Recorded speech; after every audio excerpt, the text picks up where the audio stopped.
संध्या समय रे बापा चा पीवा बहुत भल पाती। तो आज चलतु बनैबा बापा मसला चा। मु तो मसला चा एमती बनाए तो भाविली आपण मान सहित सेयार करदेवी।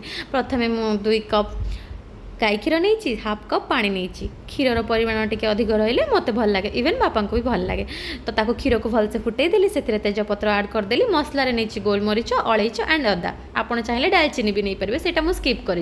तो मसला को भी पकईदेली क्षीर फुटिला देन से चीनी ऐड कर देची। आपड़ चीनी को स्किप करके जैगरी पाउडर भी यूज करेंगे, से हेल्थ बहुत भल।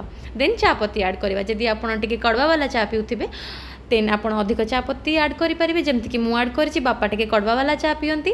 जदि कम पीउथिबे से अनुसार आपण ऐड करेंगे चा पत्तीर अमाउंट। देन चा को भलसे फुटा को देवे लो फ्लेम रे। चाटा जिते भलसे फुटो तार फ्लेवरटा से बढ़िया आसो और टेस्ट भी से भल आसो।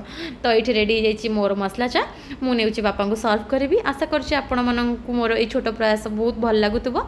जदि वीडियो भल लगुच तो वीडियो को प्लीज़ लाइक करूँ, शेयर करूँ एंड सब्सक्राइब करूँ।